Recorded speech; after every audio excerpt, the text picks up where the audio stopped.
it's important and it's okay to investigate your past and investigate your family of origin and your parents, because not in a way of to make any rifts between them or to really like pick apart like how much they've hurt you or how bad they are. Like, that's not the goal. It's like maturing is coming to terms with like your parents hurt you because their parents hurt them, and so on and so on and so on since the fall, like since Adam and Eve. Like, every generation has hurt each other in some way, and it's just bound to happen because of our sin nature.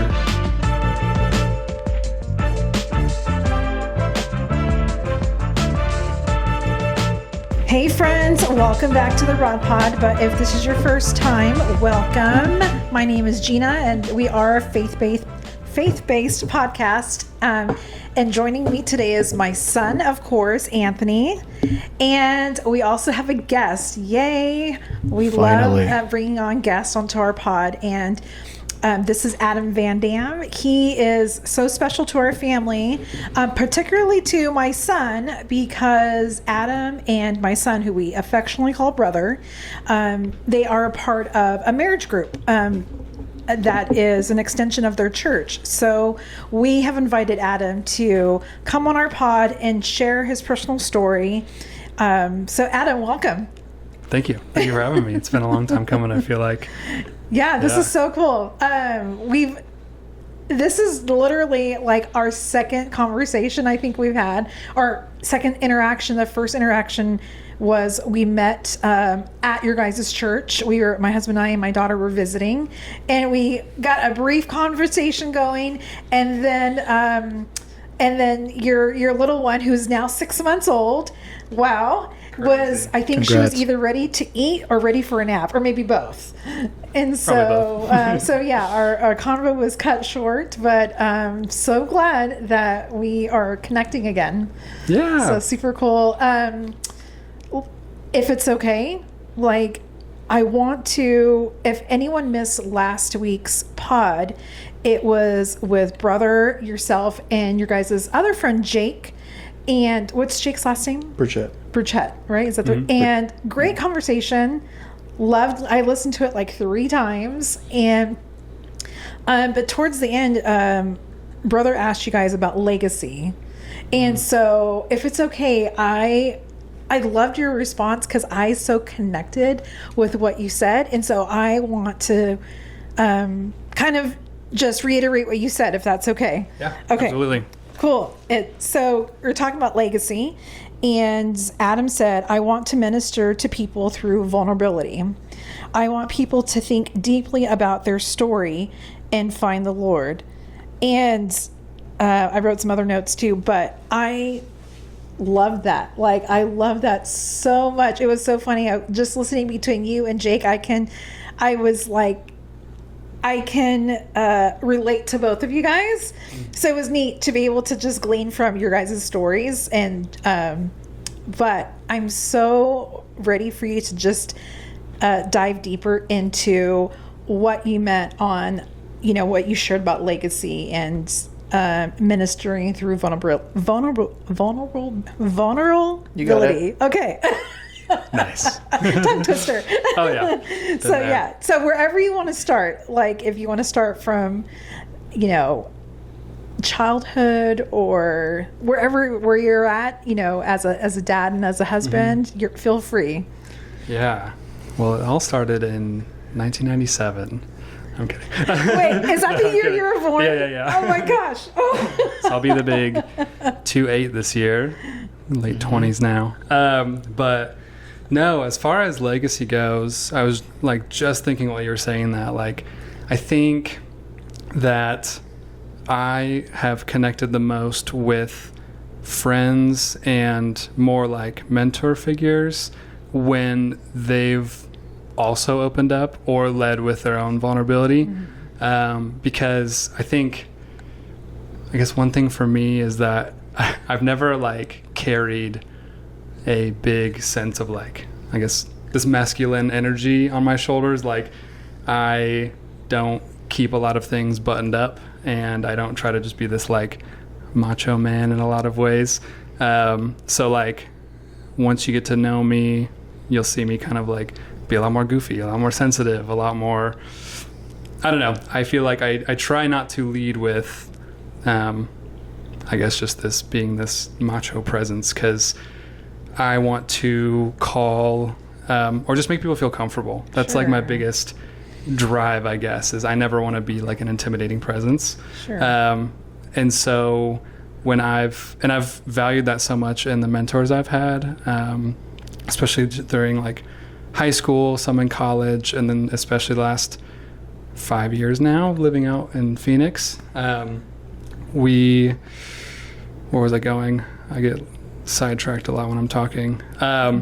But so I guess like the origin of my story, you could say, when my testimony, I guess, like really started was just when I was going into high school. Okay. My parents split up. They divorced after 15-ish years, I think. Okay. Yeah, I think I was about that age. Or no, I forget. However long it was, maybe 20. They split right as I was going into high school. And I can dig more into that if we want to. But to keep on the legacy track, at the time I had a friend that I was just kind of lost in the family falling apart kind of deal. And I had a friend just invite me to church. I had been going to Catholic church before that. And so I didn't have a whole lot of community there. But once I started going to this other church my friend invited me to, it was a non-denominational, like, I don't know, it was weird it was cool seeing a lot more people from school there. So I just felt more comfortable, like inherently more comfortable. And then the youth pastor there at the time, or like high school pastor, he was on the like surface, big beard, longer hair, like looked really tough. And then I ended up going on, one of the first things I did going to that church was I went on a mission trip to Panama. And I was so nervous because I barely knew him yet. But when they did like the room assignments, he put just him and I together. And there was like 4 people per room, but for some reason he just put us together. And then I ended up doing that 2 years in a row, and he did that both years. Whatever. He basically looked like this big, strong man on the surface. But as soon as we started connecting and I just saw he just really reached out to me, brought me under his wing, because I think he could tell I was just like so lost, and I really started to shell up then. And he, again, just being this strong looking figure, totally just like melted with me, I guess. I don't know what the right analogy is, but he just led with like his heart. And it wasn't this like mentorship of like only asking me about me and basically just like trying to like console me. It was more like he would obviously ask about me, but a lot of ways he poured into me was sharing his story as well, and just being goofy around me and just showing this whole other side outside of like just what he looked like, you could say. And then I ended up having like another mentor that was around the same time, that was kind of the same, where he would meet with me regularly and just same thing, led with his heart, not just asking me about me, but really laying his story out on the table. And then trying to think and honestly the biggest influence into that whole legacy, leading with humility, is my father-in-law, James. He has just completely shattered my view of male relationships, because he just, everything I just talked about with those mentors, like he has been just a crazy father figure to me. Like he's taught me so much. And again, he just leads fully with his heart, and he doesn't just ask like questions about me. He will ask a question, whatever, and I answer, but he'll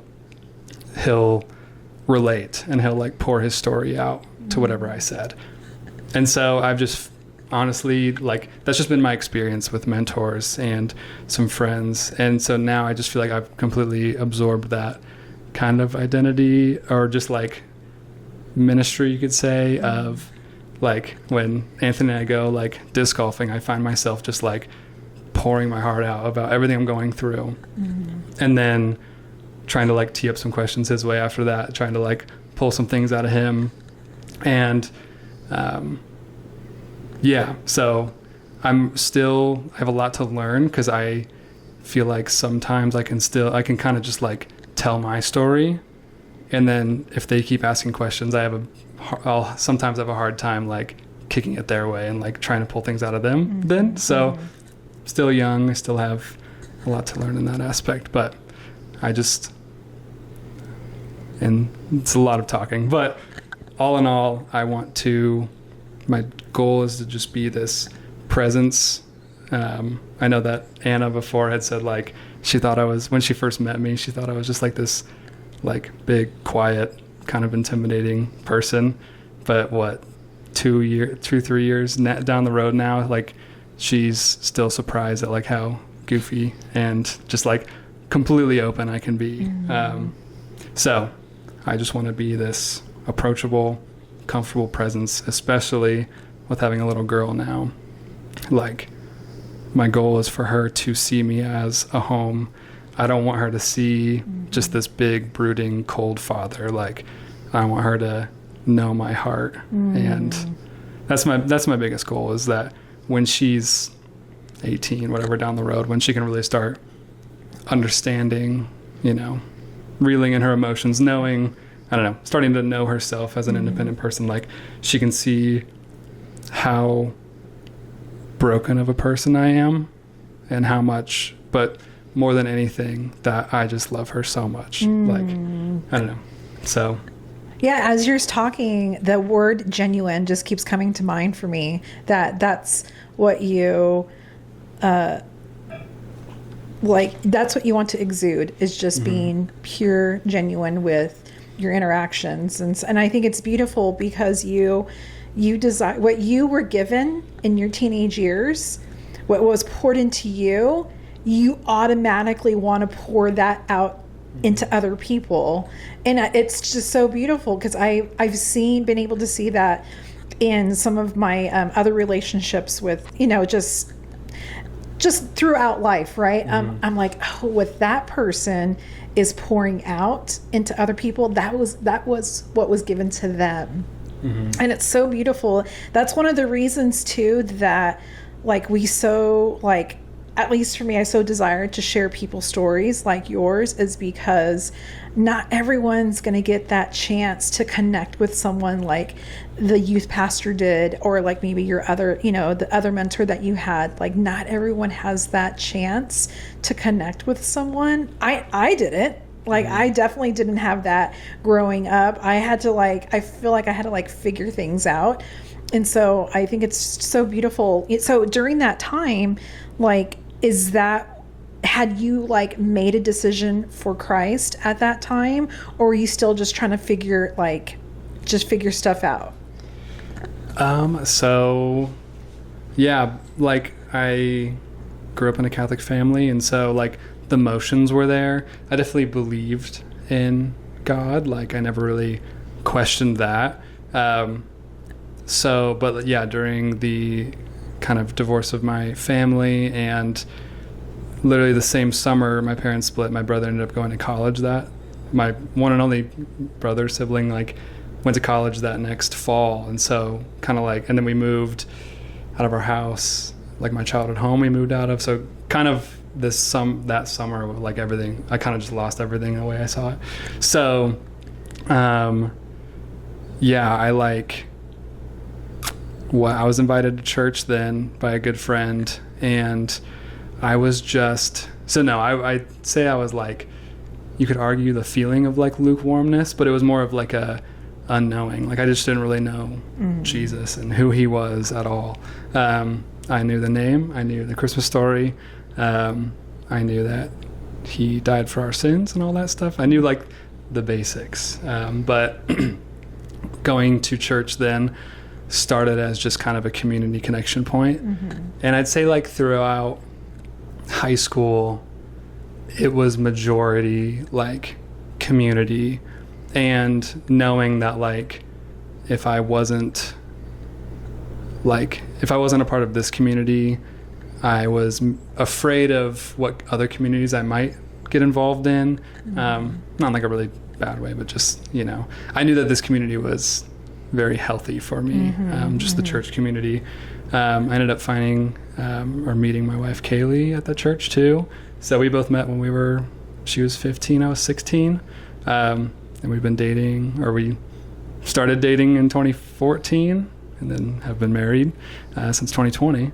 So it was cool. I found my wife there.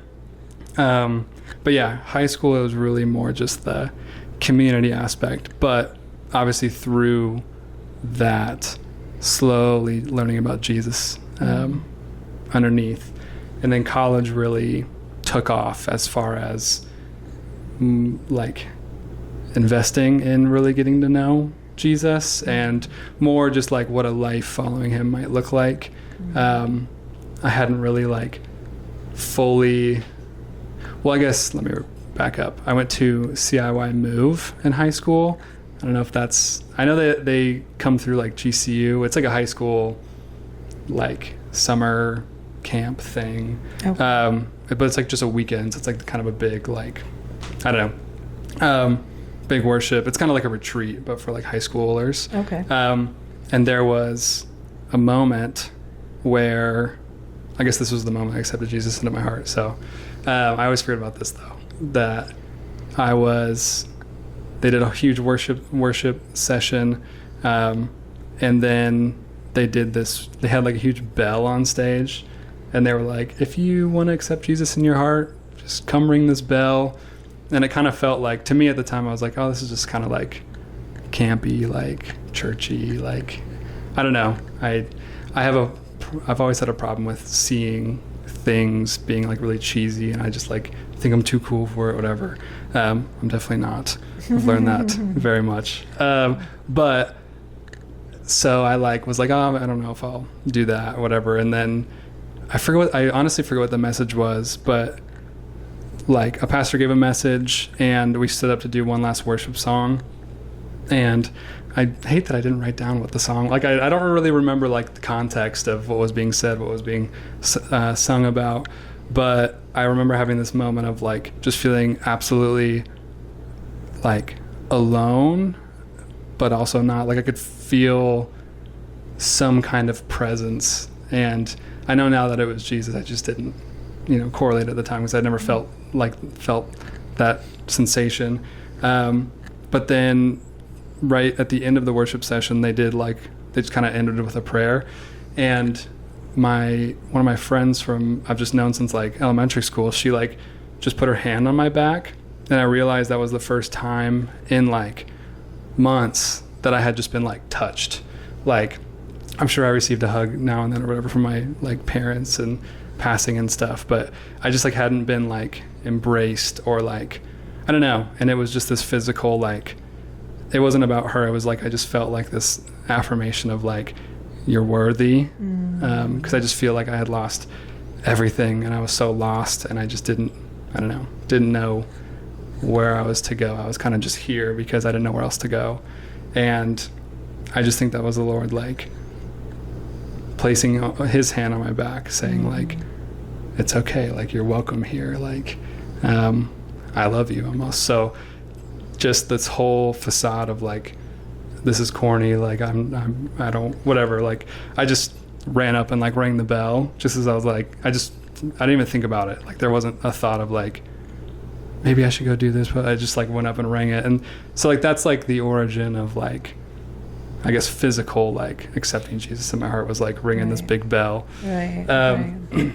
But that's kind of the start, I guess. Yeah, that's awesome. Yeah. Because I mean, obviously you'll never forget the bell, right? Yeah. It's kind of cool. That was sounds like that was the turning point, or that a sign of like commitment, so to speak. So that's really cool. So what was life happening beyond that kind of things just kind of carry on like normal? What was like your growth process like after that? Yeah, after that, I just got really into journaling. And I've noticed that like the healthiest moment, like the healthiest times of my life is when I'm journaling. Because I have ADD, ADHD, whatever the correct term is these days, but my mind's just so busy. And so I'm just always thinking about everything else. So when I take the time to journal or even just make little notes on my phone about like how I'm feeling, like that's when I really rein in all those thoughts, and I'm able to kind of like more centralize how I'm feeling overall. So got really into journaling. I still never really touched the Bible in depth, honestly, until marriage. So my father-in-law, basically from there I went to college, and I thank the Lord so much that he brought Kaylee and I, my wife, to the same college. I always knew I was going to go. I went to Ball State University in Indiana, if anybody knows. But I knew I was going to go there. That's just kind of where my family went, and they had a good film program. So I was like, I'm just going to go there. It's safe. It's easy. Not too far from home. She was looking everywhere else, and then she ended up finding that her exact major and interest was also at Ball State, which was amazing, because it was so nice being able to do college with her. So stay together the whole time. But college was where the biggest war for my heart started. I wouldn't say started, but really ignited, because in high school, kind of the later years, just with like all the feelings I was feeling and kind of living between my parents' homes and stuff, like my parents were very loving throughout the process, but I still just never felt like I had the right, like I never had a solid home or people or whatever. So just some inklings of early like addiction or coping / addiction started, and I started drinking way too young. And so college is where that all took off. I was finally like on my own, you could say. And that's where I say I thank the Lord for bringing Kaylee there with me, because I probably would have just gone off the rails in college, like if I didn't have her there to like anchor me down. And not like that she held me back by any means. It was that she was just this solid reminder, like of the Lord's presence almost, because she just always brought me back down to earth of like, if I started feeling alone, or I would be drinking too much, or not focusing on school, like I was just kind of all over the place in college. She was just this embodiment of like, she would ground me, I guess. So it was so good that she was there. She got really involved in Crew, which is like a college, like college student ministry. She got super involved in that, so she invited me there. And more middle to later years of college, like we found a church up there we really loved. But yeah, freshman, sophomore year of college was tough, because I completely just didn't follow the Lord. Like, I don't know, I was just kind of doing me, having fun, experiencing just like freedom, you could say.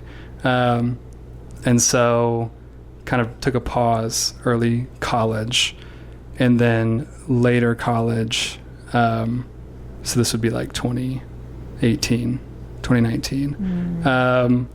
was Kaylee got involved in Crew. I kind of dabbled with that a little bit, started going to church a little more regularly, but still hadn't really dug into the Bible, or I guess taken the leap to like really learn about the Lord. Like, sure, like being intentional. You were being intentional. Yep. Yeah. So that was, the intentionality was not there. It was more of like, sometimes almost felt like obligation. And especially through Kaylee, like and at the time, like I started on this track, but I never finished it. Like, my father-in-law, like did this discipleship essentials study with me, which that was kind of the ignition point of learning about Jesus, which I wanted I need to go through that book again, and I hope to take someone through that book someday. Oh, you definitely have to share that with us. Yeah. When he went through that with you, was it before college, during, after? What time period was that? It was during, so I think that was junior year. Oh, okay, junior year. Okay. So that would have been 2018, 19. Okay.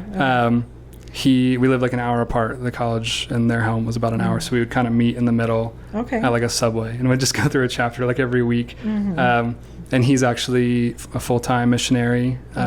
They're in a role now where they kind of counsel to other missionaries, so they're a part of an organization, and they travel around meeting with missionaries within that organization and just making sure they're okay. So he's just poured so much into me, and has just taught me so much about the Lord's heart by putting it on display.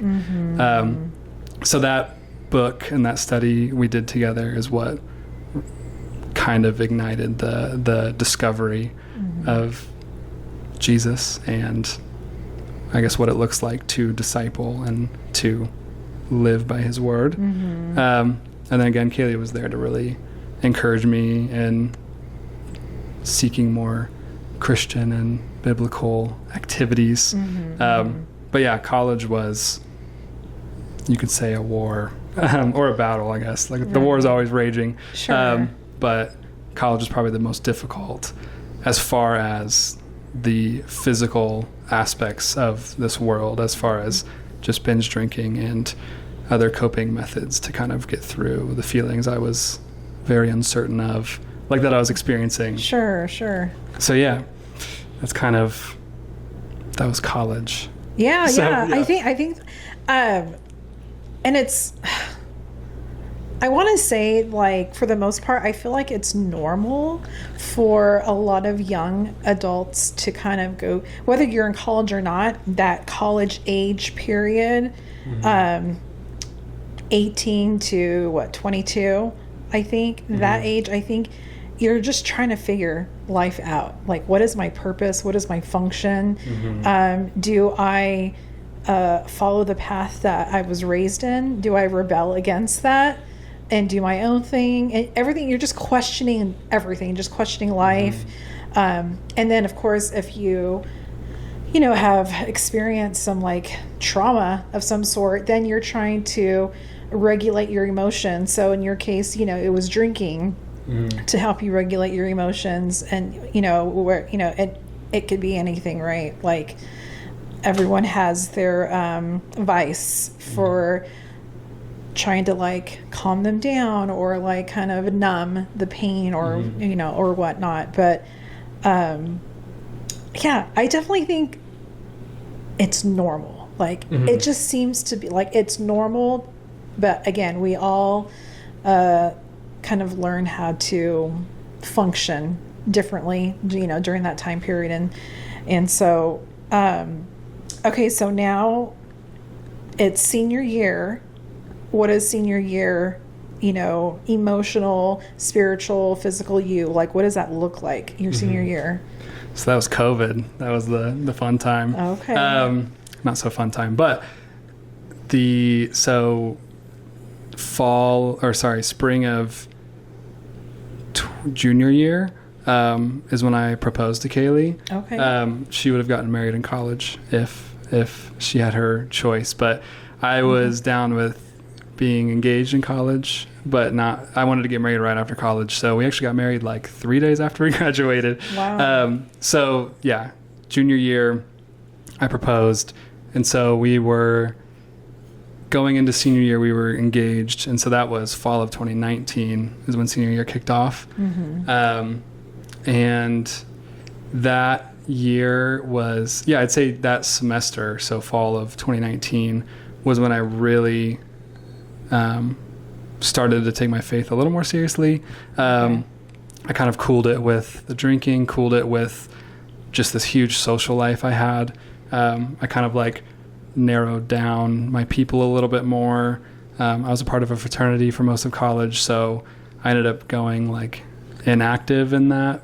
I was still talk and mingle with those guys, but I wasn't like actively participating in whatever they had going on.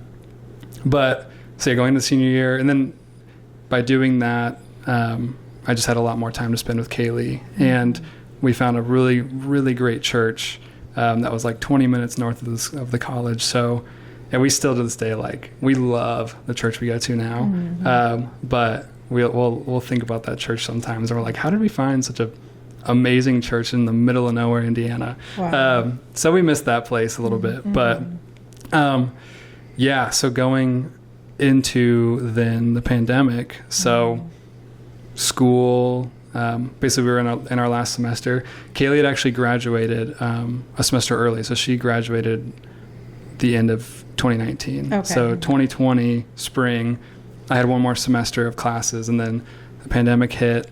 So all in that time, with that happening, I lived with just one roommate in a house, and he ended up moving when kind of the quarantine stuff, all that happened. He moved to Dayton, Ohio, to like live with his girlfriend at the time. And then Kaylee was living at home. And so I was kind of just in this house like by myself during quarantine. And at the time I was afraid of whatever was the virus was. I wasn't sure. Like, I mean, no one was really sure, but I especially was like a little more afraid. So I kind of definitely isolated myself. And so in that time, it first started with like, I didn't go off the rails by any means, but it was a lot of isolation. It was a lot of like, I would just stay up and play video games, eat horribly, and drink. And that was kind of like my routine for a few weeks. And then Kaylee and I both just decided like, or the realization of like, oh, we're getting, well, COVID it's a whole different story, but black and white, we were getting married in like 5 or 6 months. So we're like, oh, we need to get in shape. And I was actually at like the heaviest I'd ever been then. And so I wanted to just cut weight. So majority of the like quarantine time, I spent doing keto, the diet. So I ended up shedding a ton of weight, which made me feel like just so much better. And physically, so then that gave me a lot more mental space to pour into myself mentally, I guess you could say. Right. And to jump back to one point, when we got engaged, we started premarital counseling. So we got married or engaged a year before we got married because we wanted to go through premarital counseling. And through that, we had to like meet with our parents and kind of do like an interview about like generational sin and all this, just all those questions of like, what could I be bringing into this marriage? Like investigating our family and our parents' marriage and all that stuff to see what we're going to bring to the table and how they can help us process that. And through that, I just ended up learning a lot more, I guess, about the divorce and about just bigger family dynamics I had never investigated, because the divorce happened and I kind of just was coasting through life a little bit. I distanced myself a lot from the family and just never asked any questions or investigated. And so right before like getting married myself, was finally doing this digging into like why or like what happened, and that ended up triggering just a pretty big depressive episode in me. Just so the first time experiencing like true depression, and I found a counselor, and so I was meeting with him up until quarantine, and then in quarantine did some virtual sessions with him. So that's kind of an important aspect to bring into the table. Sure. So 2019 in general was pretty tough mentally. Kind of the physical aspect was another story, but mentally was tough, just feeling a lot lower. Right. But then going into quarantine, taking a lot better care of my body and just the excitement of marriage coming down the pipeline and doing premarital counseling, which had me a lot more in the Word, just was totally lifting me out of that season, out of that depressive season. And so... yeah. Can I just say that, first of all, it's awesome that you guys, it sounds like you guys had accountability leading up to getting married. And I know that there is a scripture in Proverbs that says there is wisdom in a multitude of counselors.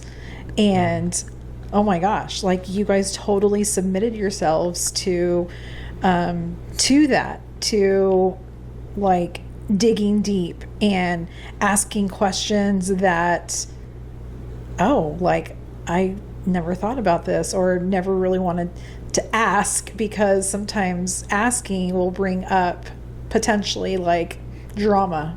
And you know, if you want to be a peacekeeper, you just you don't ask, don't tell, don't, you know. And but you guys were both intentional on like, no, we're gonna do this. And I love that, because again, like not everyone is even remotely aware that like that even exists. And so, man, like praise God that you guys were in an environment where you guys can grow. Like if you had chose, like you could have said, no, thank you, we're not going to do this. But you guys submitted yourselves to the people that really just, they loved you. They loved you guys and cared for you, and they wanted the best for your marriages and your marriage. And so, do you want to, I mean, you don't have to, but do you want to share what you discovered digging deep and asking questions about maybe like the divorce or any other, like, I don't know. You don't have to, because I know that, you know, sometimes that can be painful, but you're more than welcome to share, you know, some things that you discovered during that time. Yeah. I mean, as far as like specific details, I'll probably stay away from. It was nothing really like it was nothing crazy. It was just, so I'm actually reading a book right now, and I've read a few books about just like family of origin stuff, attachment, all that stuff. And I've come to, I guess, knowledge, but also come to terms with like, it makes sense why my parents split.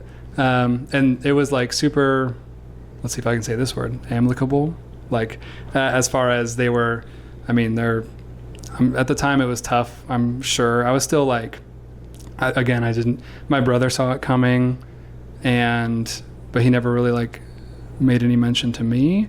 I guess he would like sit on the stairs and hear them fighting downstairs, and I never investigated again. Like I just kind of was like living in my own little world and never really, I always remember that like my parents ended up having to sit me down to give me like the talk, because I just never asked. I was never curious about anything. So that was obviously when I was younger. But yeah, when I was in high school, I just never saw it coming. And then when it happened, I just never really investigated, because I just kind of shoved it. I was like, it is what it is. I'm just going to like survive and focus on myself. But yeah, when that investigating happened, I mean, and this was 4 or 5 years then down the line, I guess 4 years, 3 years. I don't know, timelines go beyond me a lot of times, but that was the first time I really started to see my parents as like broken people and just people themselves. Like a book I'm reading right now is just talking about how like it's important and it's okay to investigate your past and investigate your family of origin and your parents, because not in a way of to make any rifts between them or to really like pick apart like how much they've hurt you or how bad they are. Like that's not the goal. It's like maturing is coming to terms with like your parents hurt you because their parents hurt them, and so on and so on and so on since the fall, like since Adam and Eve. Like every generation has hurt each other in some way, and it's just bound to happen because of our sin nature. And no matter, that's something I've come to terms with, and that's something that held me back from wanting to have kids at the start was I was like, if I just bring a kid into this world, all I'm going to do is hurt them. And so like, why would I do that to them? But I'm like, after all this investigating, I'm realizing like it's inevitable that in the instance of fatherhood now, it's inevitable that I'm going to hurt my daughter. Like it's inevitable. And the best thing I can do is put my heart completely out there for her when the time's right, like appropriate ages, so that by the time she comes to just full acknowledgement and does some investigating herself, she can see where my heart was, and understand the reasons I hurt her unintentionally. Sure. Like I'm not setting out to hurt her in any way, mentally or anything. But we're human. Exactly, yeah. We're all going to hurt each other in some way. And so when I was doing that investigating, it was just the first time I was realizing, like, oh, my parents aren't perfect. My parents aren't just my parents. They're also people. They have friends. They had their own marriage, like I had, like I have mine with Kaylee at the moment, and do now. But like they're people, and they're not just my parents. And so that was the initial like pain, was kind of accepting that, of like, oh wow, like my parents are very broken people, and that's just the nature of being human. And then just realizing all the aspects that led up to them splitting. And like my dad was a traveling salesman, so he just was gone a lot. Like he just wasn't home half the year, on and off obviously, but I mean he still travels to this day, and then my mom, she was a teacher and then stayed at home with us when my brother and I when she was raising us. She was a stay-at-home mom. And it was just this thing of like, I think they were just missing each other. Like, cause when my dad would come home, he understandably just wanted to watch sports and be home. And she was like, oh, my husband's home. Like, I want to go out and have fun and do things. And he was burnt out. She wasn't receiving the love she needed. He was in kind of the same, like he wanted her to just come down to his level, all this stuff. So I'm just realizing that I shouldn't say it was inevitable, but just like so much distance is obviously gonna drive a marriage apart. Right. And so and there were a few other aspects at play that ended up resulting in the split eventually.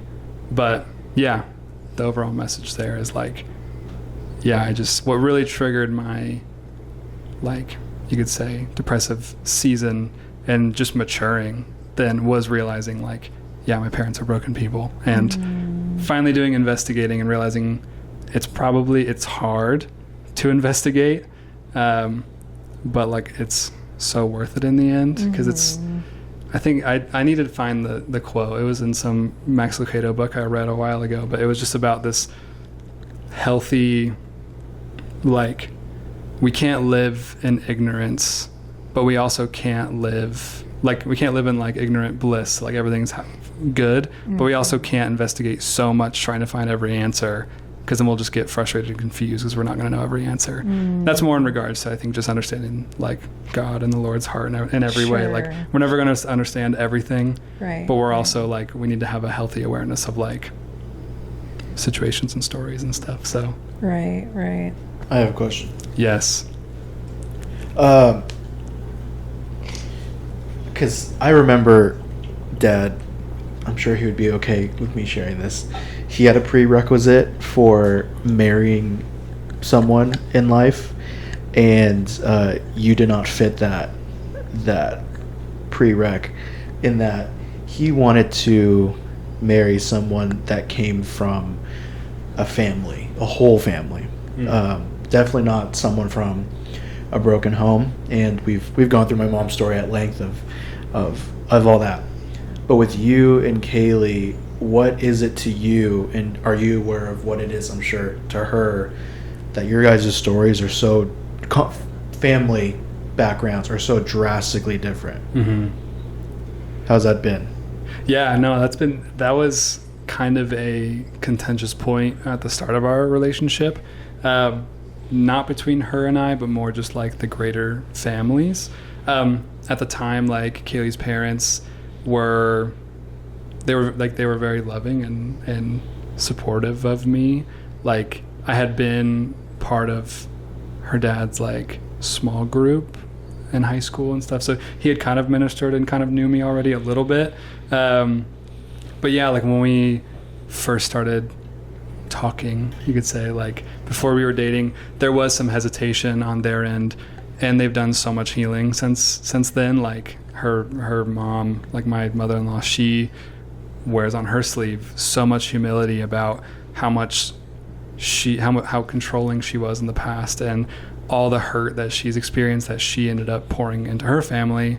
And it's been cool. Her and I have done a lot of work together, like, or not work together, but just resource, like swapping, like a lot of just healing and whatever. But she, at the time, like, they just, as a family unit, weren't super pumped about Kaylee potentially dating and then dating a guy from a broken home. Again, they didn't know my family. It wasn't a prejudgment of like my parents. It was just the situation at the time. And she's firstborn, right? Yeah, she's firstborn, so there was already that. She was the firstborn. She was like the girl, so like that's just a whole other aspect too. So it's, yeah. I make my answers so long, but it's been cool now looking back and seeing why her and I respond in certain situations from our family of origin. So yeah. For better or for worse, what's been the give and take of you guys in your different reactions to situations?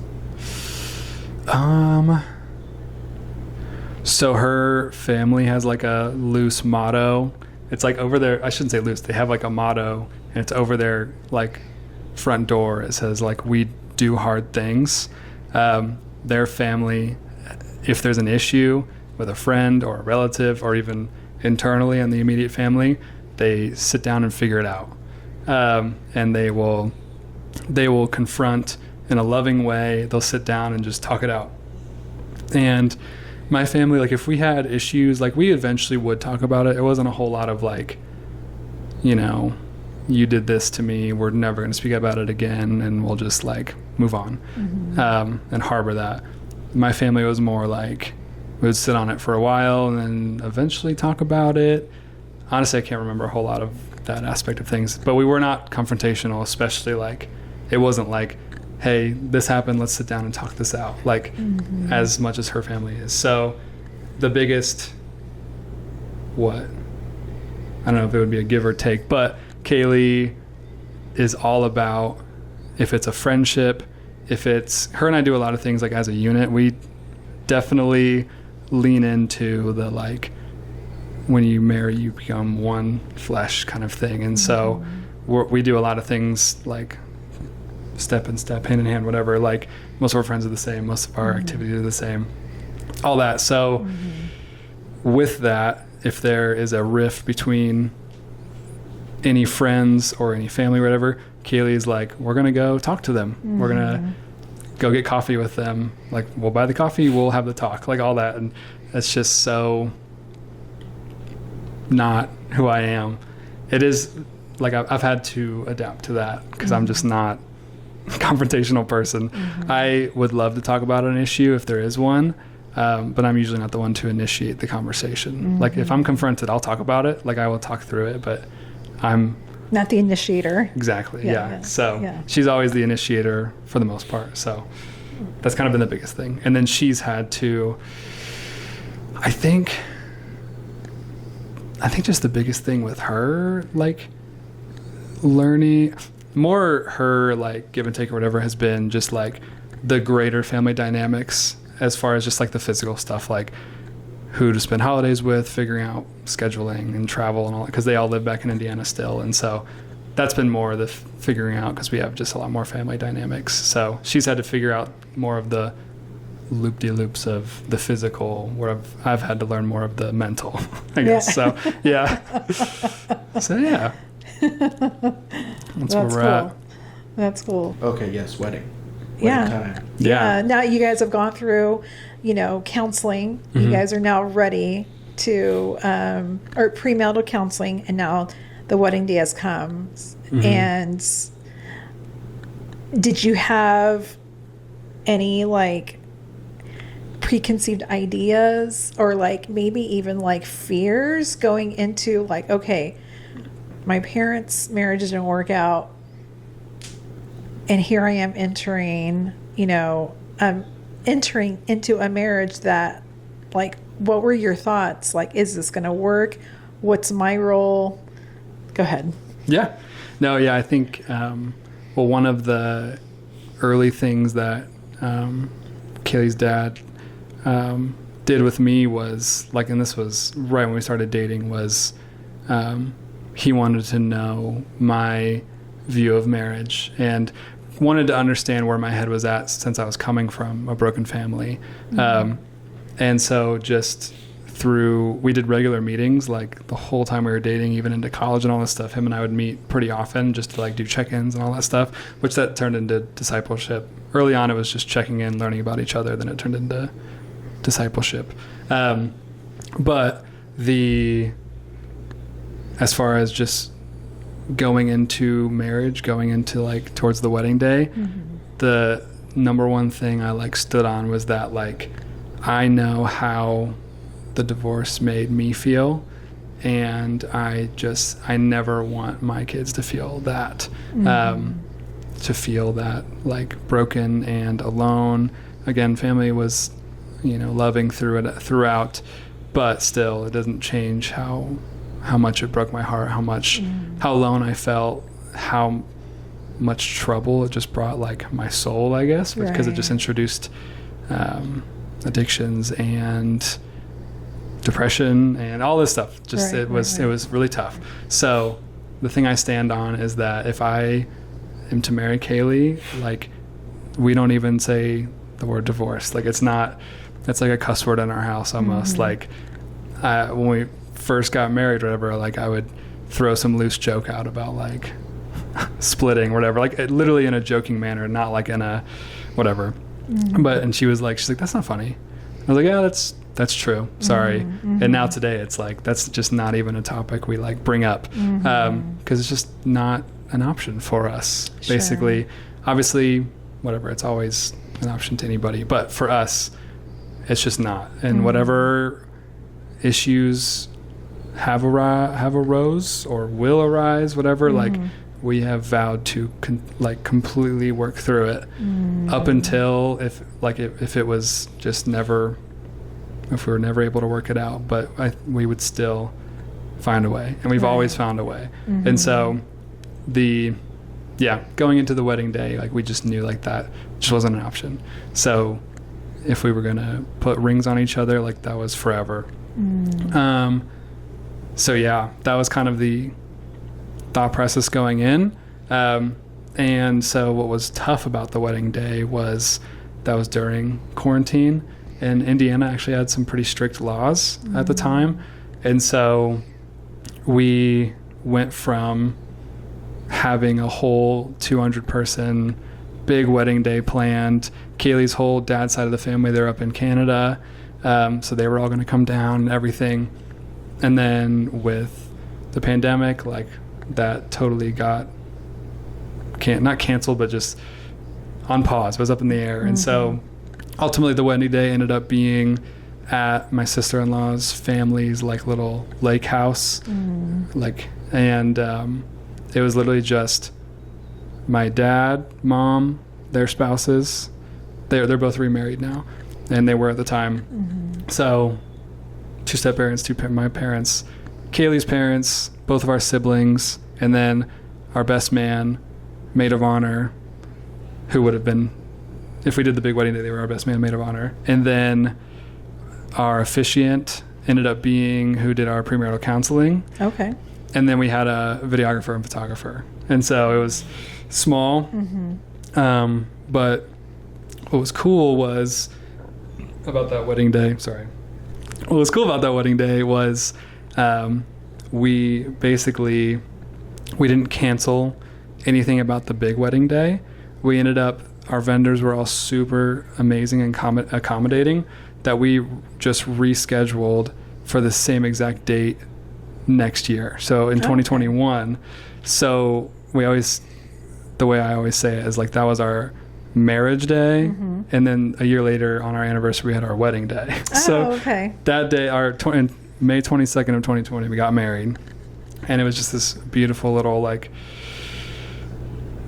ceremony, and we just had little tables, and my dad helped cater some food, and it was just It was beautiful because it was just her and I. Yeah. Like, it was just, we loved it because it was just like our family. Everybody we loved was right there with us. Yeah. But we were able to really just focus on like her and I. Like, it was really cool. So. Yeah, that is cool. And then you had the party on your anniversary. Yep. Yeah. And so all in the same week, she had already graduated, but I graduated college. It was just online. I just got like an email, like, congrats.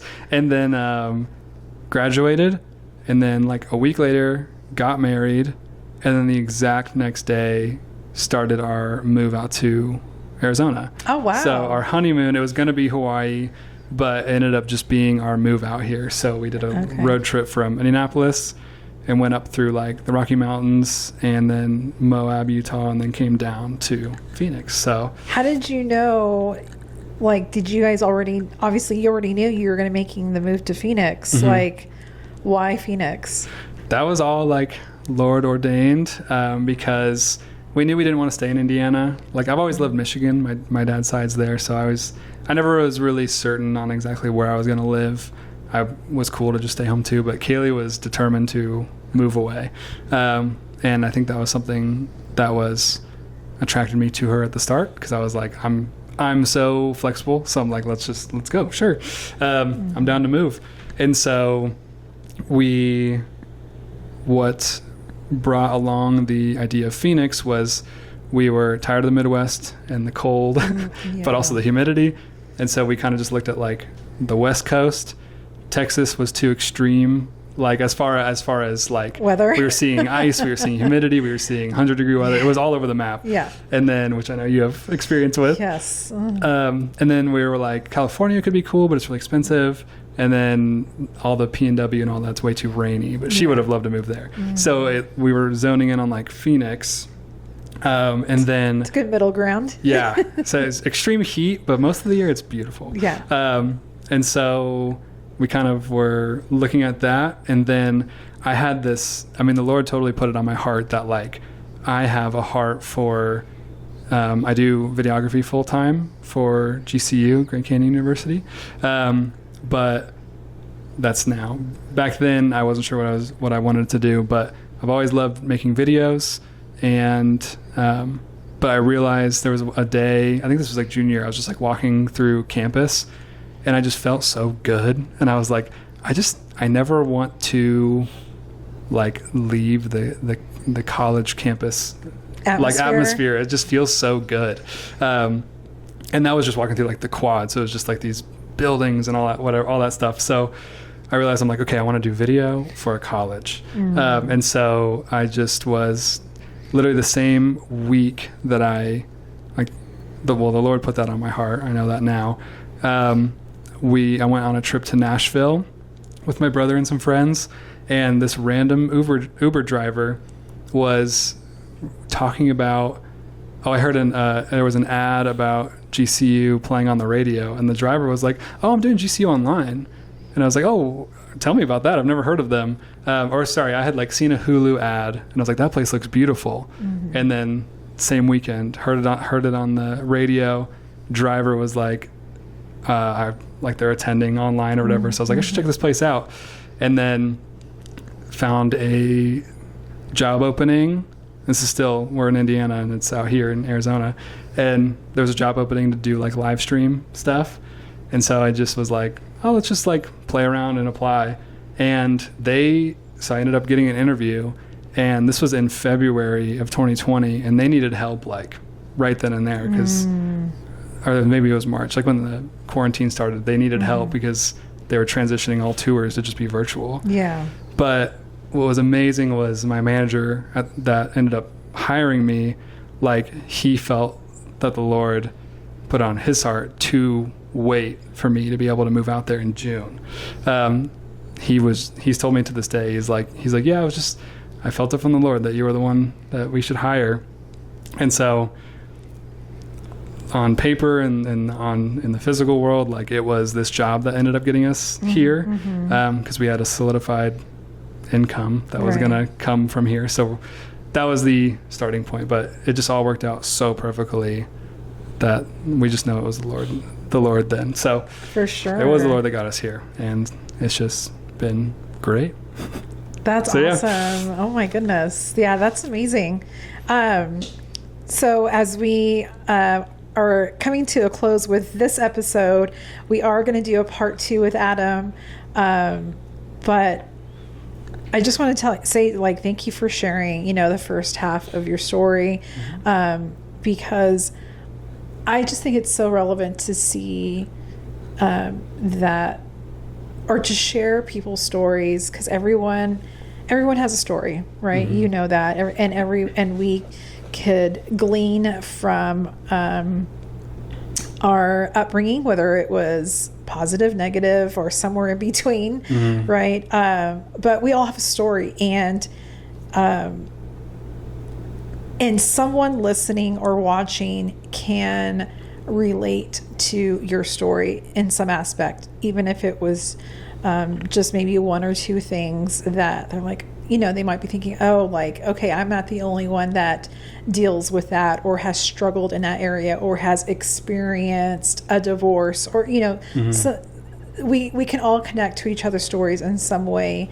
But at the end of the day, the foundation is Jesus. Mm-hmm. Like he calls us by name. He draws us closer to him, and he invites us into a one-on-one relationship with him. And so I just invite anyone who's watching or listening, if your heart's beating fast, sometimes that means that's the Holy Spirit, and he's just knocking on the door of your heart. And so I would invite you to reach out to us.